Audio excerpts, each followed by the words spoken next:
네, 그러면 2부 세션을 시작하도록 하겠습니다. 이번에 세 번째 연자분이신 이시영 교수님을 소개해 드리도록 하겠습니다. 이시영 교수님은, 박사님은 우리나라 사람 중에 모르는 분이 없을 정도로 유명한 분이시죠. 우리나라 통합의료계의 거목이시고요. 또 우리 통합건강관리학과 학생분들도 이 이시영 박사님의 강의를 듣기 위해서 우리 학과를 선택하신 분들도 많이 계신 것으로 알고 있습니다. 그래서 오늘 직접 이렇게 강의를 들을 수 있는 귀한 자리가 될 것 같습니다. 석자 교수님께서는 경북대학 신경정신의학을 전공으로 경북대학에서 박사학위를 받으셨습니다. 그리고 미국 예일대학에서 정신과 박사후 과정을 수료하셨고요.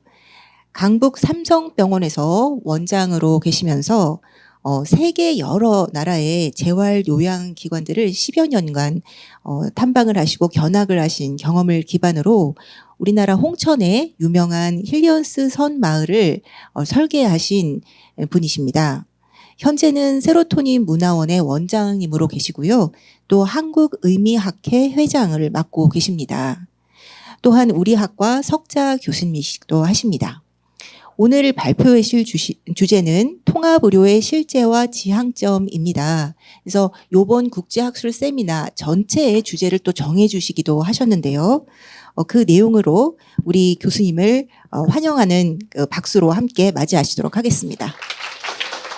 안녕하세요. 소개받은 이시영입니다. 제가 통합의학 명색이 교수인데 잘 아는 게 없습니다, 사실은요. 그래서 오늘 이 두 분 의사 선생님한테 참으로 많은 걸 배워가지고 제가 강의가 훨씬 더 빛이 나지 않을까 이런 생각이 듭니다. 통합의학이라는 것은 한국에서 불행히도 참 잘 된 것 같은데도 참 잘 안 된 것 같은 게 한국의 통합의학입니다. 왜냐하면은 다른 데는 원래 이 전통의학은 어느 민족이고 어느 국가에든 다 있습니다. 그런데 이제 서양의학이 들어오면서 이게 역사도 얼마 안 되는데 워낙 그 파워가 좋으니까 완전히 서양의학에 눌려가지고 전통의학은 저 뒷전으로 밀려있는 그것이 오늘날 전 세계적인 의료 현상은 대체로 그렇습니다. 그런데 외국에서는 서양의학을 공부한 사람들이 한의학에 대해서 동양의학에 대해서 관심 있는 사람들이 공부를 합니다. 그러니까 이제 통합이 쉽게 되는 겁니다. 내가 관심이 있어서 공부를 했으니까. 근데 한국은 그렇지가 않습니다. 한국은요, 한의과대학이 따로 있습니다. 그리고 또 의과대학, 서양의과대학이 따로 있고, 그 얼른 생각하면 참 두 개가 다 이렇게 잘 돼 있으니까 통합이 잘 되겠지. 근데 사실은 바로 그 점이 우리 한국 통합의학의 약점이기도 합니다. 여러분들 표정도 별로 안 좋은 것 같은데, 그러나 그게 사실입니다. 그래서 저도 이 통합의학을 공부하러는 요 가사온 일본에 자주 갑니다. 두 선생님을 제가 그 전에 만나 뵐 길이 없었고 페이퍼에서는 들어 선생님들 말씀을 듣기도 했긴 했습니다. 자, 그러니까 어쨌든 이 현대의학의 주류는 서양의학입니다. 그런데 전통의학이라는 것은 뭐 어느 나라나 다 있죠. 그리고 지금도 그 전통의학이 또 살아있는 그런 것도 있지만 옛날만큼은 그렇지가 않습니다. 그래서 이 서양의학이 현재는 주류의학으로 이렇게 되어 있습니다. 그러니까 전통의학은요, 대세의학이라 그러기도 하고, 혹은 또 보완의학이라 그러기도 하고, 이렇게 이제 밀려 있는 것이 사실입니다. 근데 이제 최근에 근련에 와서는요, 현대의학의 한계점을 느끼기 시작을 했습니다. 여러분, 현대의학에 정말 시조를 할 수 있는 미국에도 보면은 이제 미국의 전통적인 이런 치료법이 이제 1년 동안은 동양의학에 대한 공부를 의과대학에서 정식으로 교과 과정에 포함이 되어 있습니다. 배우게 되어 있습니다. 또 그리고 저 유럽은요, 유럽의 선진 국가는 심지어는 뭐 70%가 이 전통의학에 대한 공부를 하지 않으면 안 되게 이렇게 의과대학 교과 과정이 바뀌어가고 있습니다. 저는 이 미국을 참 좋아하는데 미국 사람들은 그거 좋다. 그럼 일단 해보는 거예요. 뭐 누가 했다든가 뭐 누가 하면 안 된다든가 이런 거하고는 관계없습니다. 좋다 그러면 한번 해보는 거예요. 실제로 미국은 이 동양의학 연구소가 상당히 오래전에 설립이 되고 지금도 뭐 예산도 자꾸 더 많아져 가고 있습니다. 여러분들 잘 아시는 침구의학도 이제는 뭐 미국에서는요. 그런 이제 침을 놓지 않으면은 이 고소를 당하는 정도입니다. 이 발이 삐었는데 침 놔라, 침 맞아라 하는 처방을 하지 않으면은 그 정형외과에서는 고발을 당하게 이렇게 되어 있습니다. 그 정도로 이제 침구의학도 마찬가지로 최근에는 명상의학도 그렇고 그러니까 이 동양의학이 차츰차츰 이 통합되어 가는 것이 세계적인 추세입니다. 그러나 한국은 그렇지가 않습니다. 그게 사실은 좀 부끄러운 이야기인데 왜냐하면은 이 따로 독립해서 공부를 했으니까 서로 이게 말이 통하지가 않습니다. 예. 그렇게 이게 서로 이 말이 통하지가 않아요. 그러니까 이제 이 서양의학을 공부하지 않으면은 그 더구나 영어로 되어 있으니까 이쪽도 한문으로 되어 있으니까 더더구나 이게 잘 통하지가 않고 저도 이 동양의학에 관심이 굉장히 많아서 제가 현역에 있을 때 경희의료원에 동서의학연구소를 찾아갔습니다. 거기 우리 정신과 주임 교수가 이 박사 그거만 싸움만 하니까 괜히 오지 마서 자꾸 말리더라고요. 그러더니 가기는 갔더니 제가 공부하는데 크게 도움이 된 것 같지는 않았습니다. 그것이 이제 우리 한국의 통합의학의 현실이라 하는 것이 사실입니다. 그런데 어쨌든 이제는요, 서양의학이 세계적으로 이 동양의학에 관심이 많아져 가고 있는 것은 뭐 피할 수가 없죠. 사실입니다.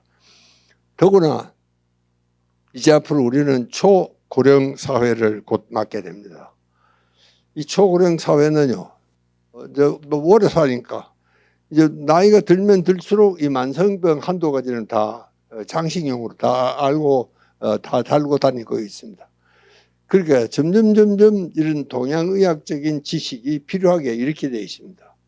여러분 잘 아시는 생활습관병이라든가 이런 만성병은요, 서양 의사들은 불치병이다, 뭐 난치병이다 그렇게 이야기를 하면서 언뜻 손들을 대려고 그러지 않습니다.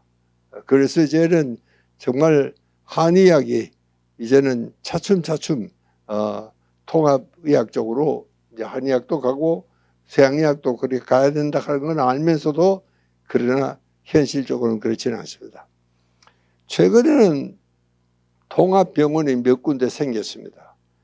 그것은 주로 이제 한의사 그룹들이 주동이 돼서 한 병원입니다.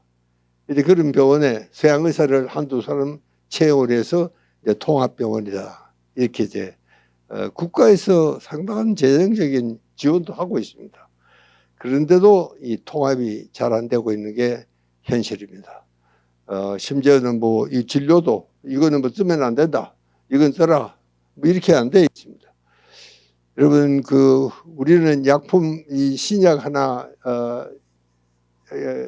허가를 얻으려면 대단히 복잡합니다. 세계에서 우리 한국이 제일 힘든 것이 신약 허가입니다. 어디보다도 제일 힘든 게 한국입니다. 그런데 이 한의사들은 또 참 좋아요. 한의사들은 처방 조제권이 있습니다. 한의사들은 내가 비상을 넣든 말든 그 내가 책임을 지는 일입니다.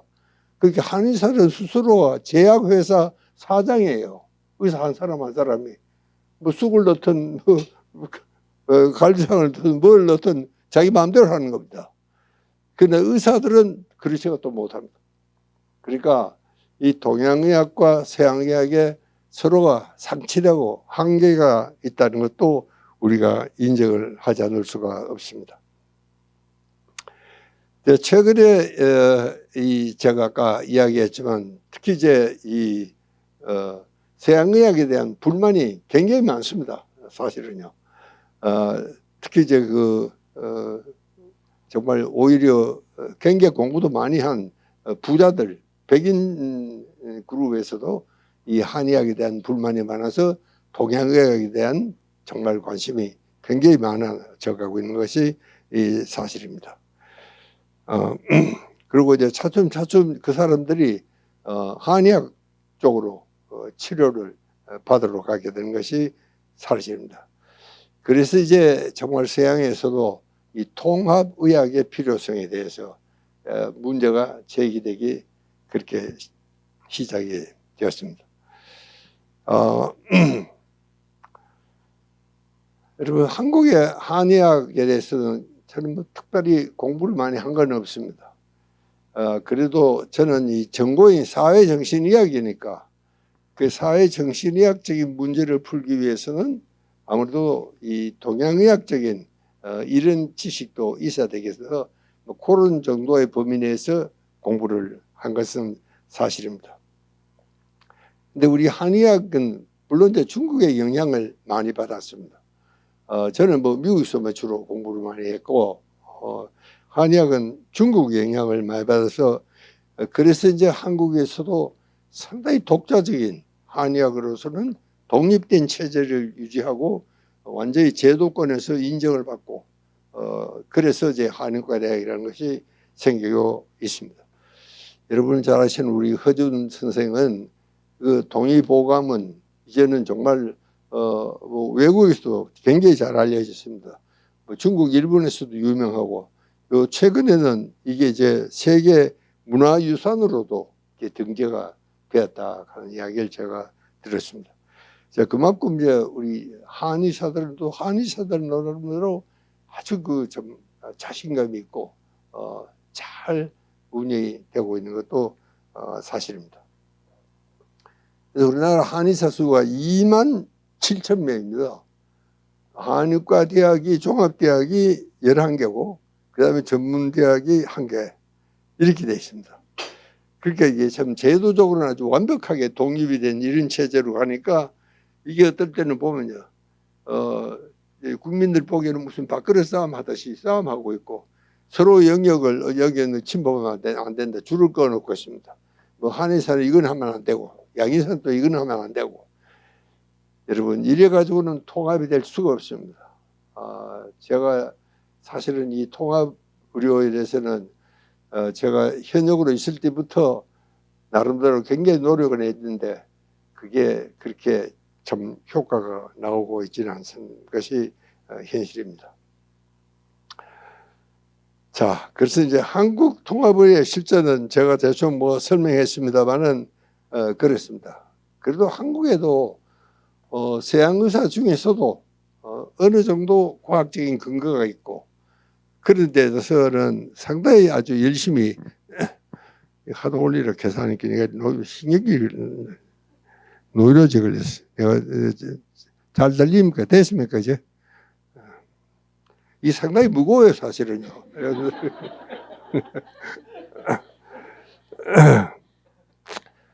그래서 이제 이 서양 의사들도 이쪽으로 관심이 많은 사람들은 여러 그룹들이 있습니다. 그중에 이제 유명한 것이 대한통합 임상통합의학회라는 거기에 저도 회원이긴 한데 이름을 잘 못 외우겠다. 비슷해 가지고 그렇습니다. 이렇게 해서 이제 우리도 이제는 조금 더 통합적으로 노력을 해야 되지 않겠느냐 그 생각하는데 이게 사실은 잘 되고 있지 않다 하는 이야기는 제가 말씀을 드렸죠. 여러분 알다시피 우리 한국은요 일본이 세계 최장수국입니다. 그러니까 일본이 제일 먼저 정말 초고령 사회로 들어갔죠. 그러나 그렇게 많지가 않습니다. 그래도 우리 한국도 이제 내년, 뭐 후내년이면은 초고령 사회로 들어가는데 그 스피드가 얼마나 빨리 가는지 오히려 일본보다도 더 빨리 우리가 초고령 사회로 넘어가고 있습니다. 여러분, 우리가 이 현재 우리나라 평균 수명이 83세입니다. 기대 수명이 83세예요. 그런데 이제 건강 수명은 뭐 오래 살면 뭐합니까? 건강해야 되니까. 건강 수명은 70대 초반입니다. 남자는 좀 짧고 여자가 좀 길고 그렇긴 합니다만은 대개 한 10년 차이가 있습니다. 기대 수명은 83세인데 이 건강 수명은 73세. 뭐 쉽게 설명하면 그렇습니다. 그렇게 어떻게 보면 10년은 정말 빌빌거리면서 어떤 면에서는 아프면서 그렇게 이제 살아가야 되는 겁니다.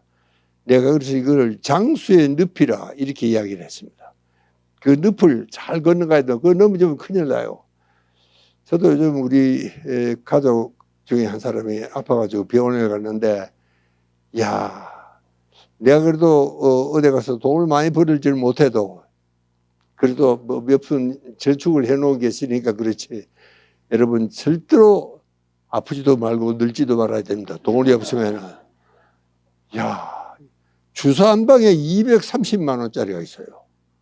그걸 일주일에 한 번씩 맞아야 되는 겁니다. 이게 몇 번 맞아야 될지 모르겠어요. 그래서 내가 요즘 정말 밥맛이 없습니다. 이게 큰일 났다 싶어요. 그러니까 이게 정말 돈이 없으면은 늙어도 안 되고 특히 이제 병이 들면 안 되는 겁니다. 그래서 예방의학이라는 것이 그렇게 아주 중요한 의미가 있습니다.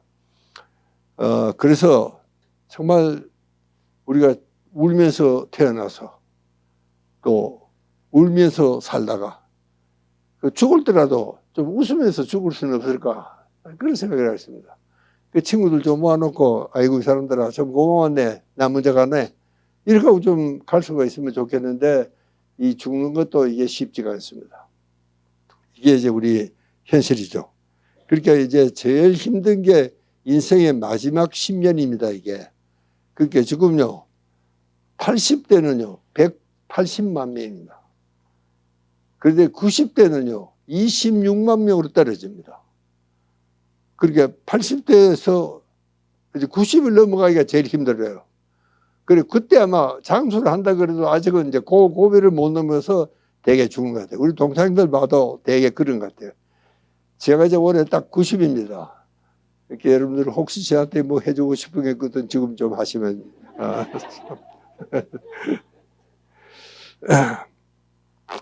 그래서 우리는 정말 이제는 늙으면은 어떻게 해야 되느냐.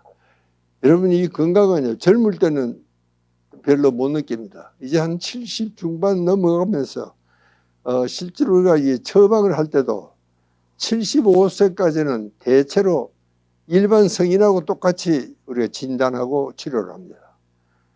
그러나 75세가 넘어가면 이제 사람마다 다 다릅니다. 아주 어려운.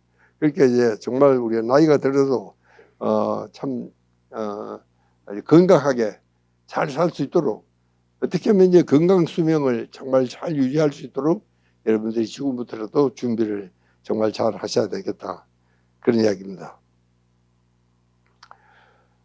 여러분 이 건강 없는 정말 장수는 이게 재앙일 수밖에 없습니다. 대단히 힘듭니다. 우리 친구들도 보면은요, 이게 아직 살아있긴 있어. 전화는 받는데, 근데도 이 모임에 나오지는 않아요. 그게 왜 그러냐면은 너무 창피하니까. 몸도 불편하지만 친구들한테 점심 한 끼 살 돈도 없는 겁니다. 그리 나와도 바둑도 한 판 못 들어요. DJ는 안 잡고. 바둑 한 판 들고 그러면 또 이 상당히 돈이 많이 들어가면 집에는 커피 한잔 사들이 커피 한 잔이 4, 5천 원 되는데 이 친구는 하루에 용돈이 1,000원입니다. 여러분 우리 세대는 굉장히 가난한 세대입니다. 여러분들은 부자 나라에 태어났죠. 나는 가난한 나라에 태어났습니다. 똑같은 대한민국이 아닙니다. 전혀 다른 대한민국입니다. 여러분이 태어날 때 대한민국은 부자입니다. 저는 그렇지 않았습니다. 이런 것이 요즘 우리 한국에서는 어떤 일에서 역사적인 단절감을 느낄 때도 있습니다. 이게 여러분은 뭐 완전히 별종이에요. 내가 보기에는 저게 똑같은 인간이 아니야. 나하고는요. 전혀 다른 별종이다.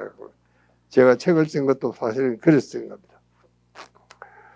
자, 그러니까 어쨌든 이제는요. 여러분 생각도 그렇긴 하겠지만 어떤 자기 책임은 자기 건강도 그렇고 모든 것은 자기가 책임을 져야 됩니다. 여러분 우리나라도 보면 살림이 참 그렇게 넉넉지가 않습니다. 이웃 일본이 우리보다는 참 잘 살고 아주 부자 나라지만 일본 가 보니까 헉헉거리더라고요. 실제로 우리 한국은요. 여러분 내가 돌아본 세계 중에서는 우리가 제일 잘 살아요. 미국보다도 우리가 더 잘 살아요. 일본도 보니까요. 우리보다 잘 사는 것 같지가 않아요. 미안합니다.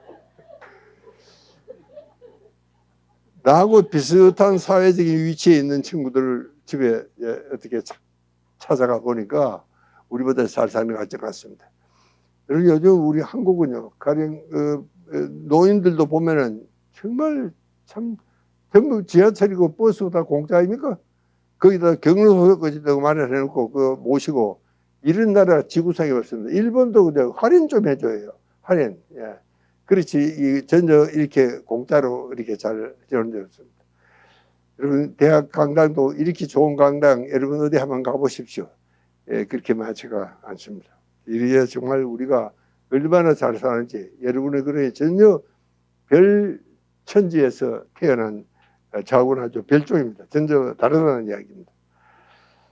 자, 그런데도 우리가 왜 통합의료가 정말 필요하냐?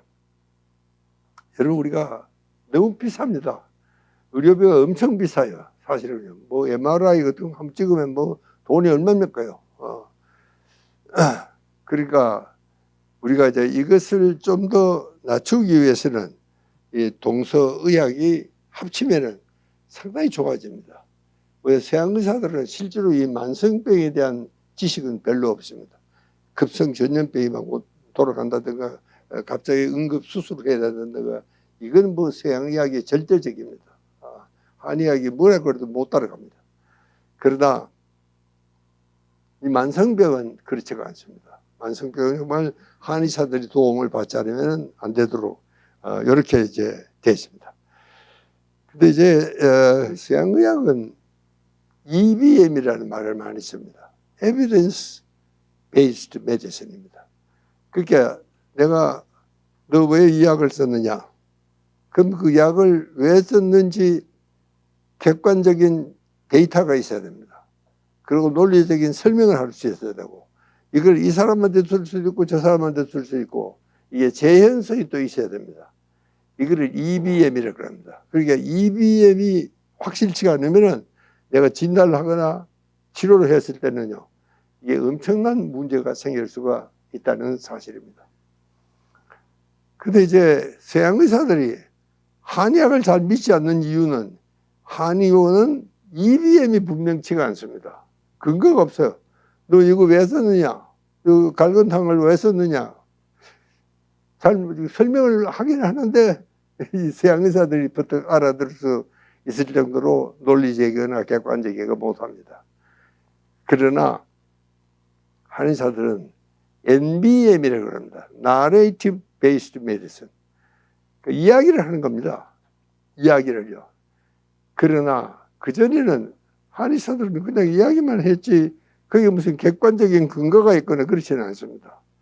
그러나 요 최근에는 환자들이 하는 이야기도 굉장히 중요하다. 그것도 근거가 될 수 있는 거다. 그것도 객관적인 근거가 될 수 있는 거다. 왜? 그래서 우리가 이 나레이션이라는 것도 굉장히 중요하게 생각을 합니다. 그래야지 오히려 이 환자가 무슨 생각을 하고 또 어떤 어느 집에서 태어났고 세계관은 어떻고 인생관은 어떻고 철학관은 어떻고 이런 것들을 우리가 이해를 해야지 이 사람을 이해를 할 수가 있다. 그런 이야기입니다. 여러분 이 서양 의학은요 요즘 병원에 가보면은 저도 이제 들어 아파서 이제 병원에 가서 앉아 있으면요 내 얼굴을 안 봐요. TV 화면만 보는 겁니다. 그래서 어떨 때는 야 날 좀 봐라. 환자 얼굴을 보지 않아요. 그래, 환자는 없는 겁니다. 이 데이터만 있어요. 객관적인 데이터만. 왜 EBM을 찾으려니까 그런 겁니다. 에비던스를 찾으려니까. 내 얼굴보다는 여기가 더 중요해요. TV가 더 중요해요. 그 TV 스크린만 보고 있습니다. 이게 이제 최근에 상당히 문제가 많이 되고 있습니다. 그래서 지금은 오히려 환자들 하는 이야기를 listen to patient. 그러니까 환자의 이야기를 잘 들어야 된다. 그게 정말 NBM이다. 그것도 바로 치료다. 그래야지 그 사람의 전체를 이해할 수 있는 소위 홀리스틱 메디신이라 그렇게 우리가 이야기를 하는 이유가 바로 거기에 있습니다. 여러분 아마 미병이라는 말을 들어보는지 모르겠습니다. 저도 사실은 이 미병이라는 이야기를 처음 들었을 때 처음엔 무슨 병인지 잘 몰랐어요. 근데 이거는 병도 아니고 그렇다고 건강도 아니고 그 중간쯤이다. 그런 것이 미병입니다. 아직은 병은 아니야. 그런데 그거 잘못하면 그대로 가면 병이 될 수도 있다 하는 경고성 의미도 있습니다. 그래서 이 미병이라고 하는 말은 조금 문제가 있을 때 그만할 때 네가 이제는 끝나야지. 계속 그게 진행이 되면은 이제 병으로 발전이 된다. 그래서 한의학에서 이야기하는 미병은, 그러니까 한의학은 이 예방에 대한 개념이 굉장히 강합니다. 어쨌든지 병이 나기 전에 정말 미병 상태에 있을 때 더 이상 진행이 되지 않도록 이걸 예방을 하는 겁니다.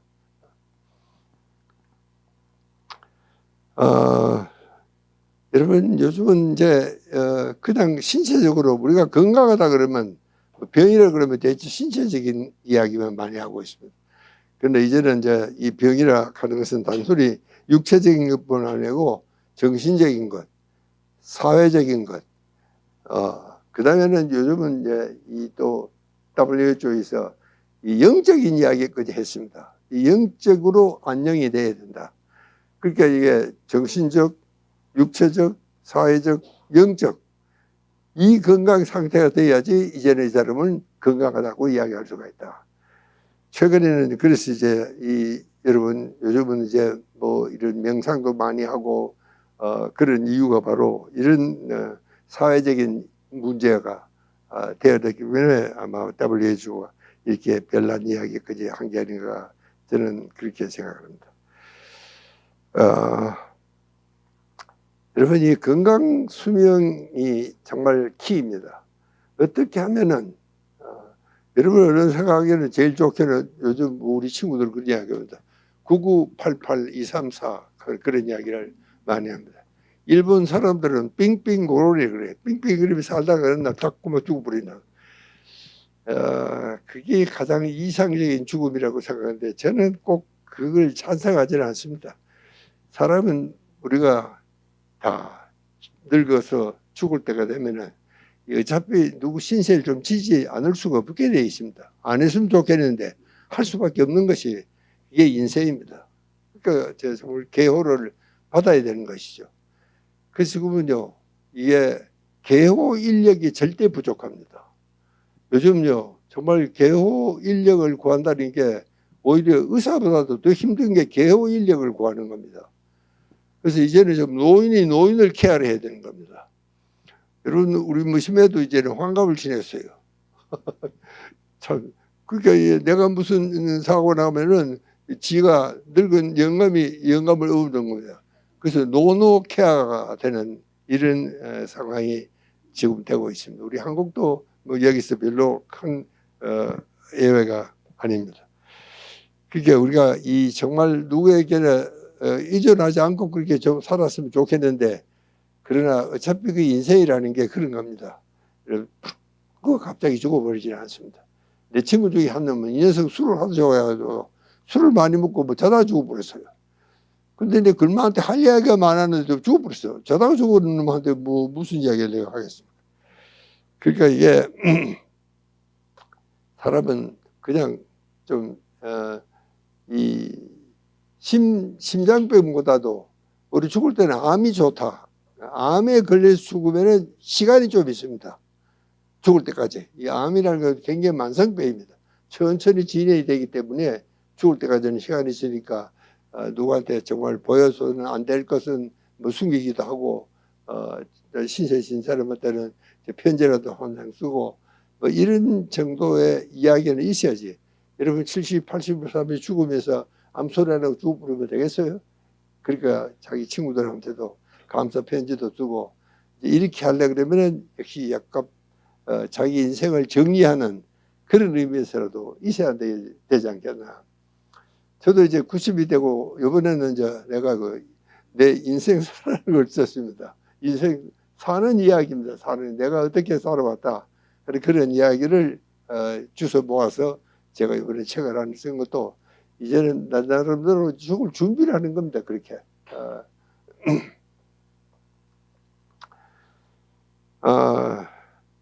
여러분, 왜 우리나라가 통합의료가 이렇게 안 되느냐.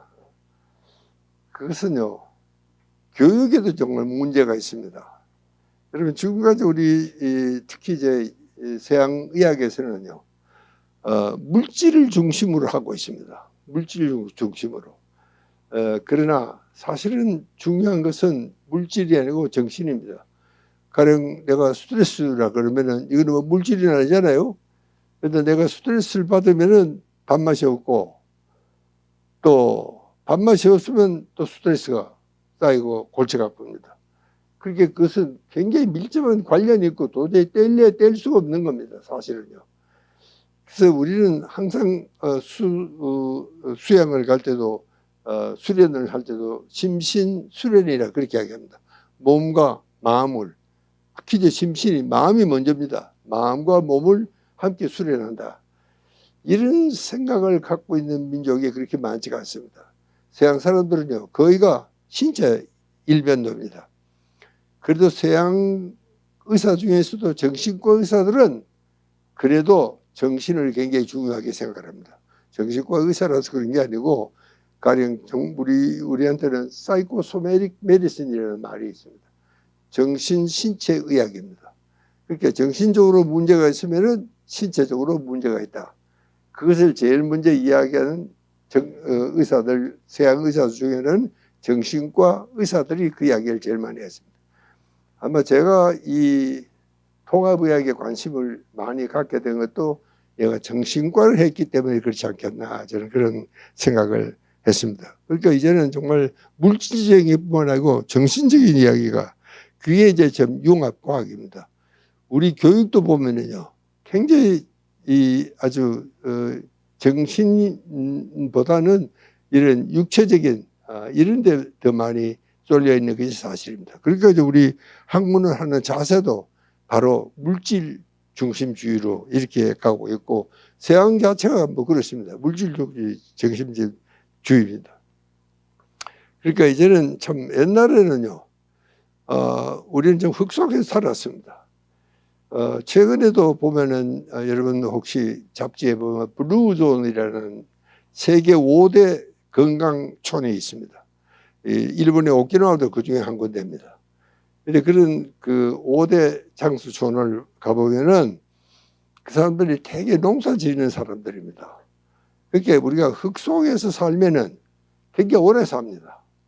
건강하고.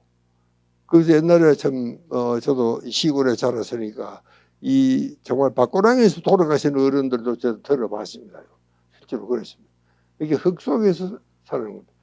이 코스타리카에 그것도 이제 그 우리 블루존 중에 하나입니다. 그 코스타리카에 있어요.